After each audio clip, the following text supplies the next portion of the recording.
રાજકોટના ઉમેદવાર કેન્દ્ર સરકારના મંત્રી શ્રી પરસોત્તમભાઈ રૂપાલા સાહેબે જે નિવેદન કરવાને કારણે આખા ગુજરાતના ક્ષત્રિય સમાજમાં એક રોષનું વાતાવરણ છે.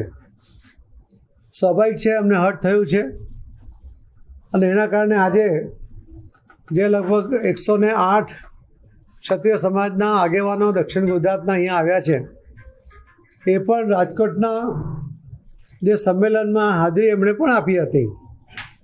પરંતુ એમનું સ્પષ્ટ માનવું છે કે આ જે જવાબદારી કે જે રોષ છે એમનો રૂપાલા સાહેબની સામે છે.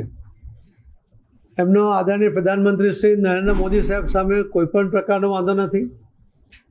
આ દેશના, આ રાજ્યના કે આ વિસ્તારના વિકાસમાં મોદી સાહેબનું જે યોગદાન છે એને વિસ્તારે પાડી શકાય નહીં. અને એટલા જ માટે એમણે ભારતીય જનતા પાર્ટીની પણ સપોર્ટ કરે છે અને આદરણીય પ્રધાનમંત્રી શ્રી નરેન્દ્ર મોદી સાહેબ માટે પણ એમને ખૂબ સન્માન છે. આજે લોકો સામેથી આવ્યા છે કે અમારો જે રોષ છે, અમારો જે વિરોધ છે એ એમના પૂરતો મર્યાદિત રાખીને અમે આદરણીય પ્રધાનમંત્રી મોદી સાહેબના નેતૃત્વમાં ભારતીય જનતા પાર્ટીને સમર્થન કરીશું. અને એમની સાથે જોડાયેલા જે તમામ આગેવાનો છે એમને પણ એમણે વિનંતી કરી છે અને આજે ખુલીને બહાર આવ્યા છે. એમના વિરોધને અકબંધ રાખીને આજે આવ્યા છે. એમનો અમે સ્વાગત પણ કરીએ છીએ.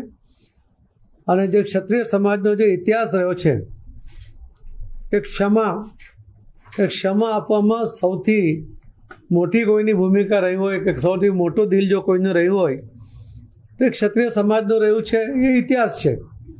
એમના શરણે આવેલા કોઈપણ વ્યક્તિને, કોઈપણ સમાજનો હશે, એ એકવાર શરણે આવ્યા પછી એનું રક્ષણ કરવા માટે પોતે પણ પોતાના જાનની આહુતિ આપી દેવા અનેક દાખલાઓ ઇતિહાસમાં નોંધાયા છે.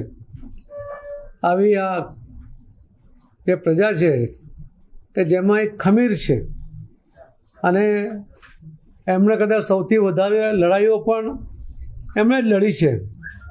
ત્યારે એમને આંટ થાય તો સ્વાભાવિક એના રિએક્શન આવે. પરંતુ આજે એમણે જે રીતે આદરણીય પ્રધાનમંત્રી મોદી સાહેબનું સમર્થન કર્યું છે, ભારતીય જનતા પાર્ટીનું સમર્થન કર્યું છે, એના માટે હું એ સૌનો આભાર પણ માનું છું. એ બધાનું સ્વાગત કરું છું.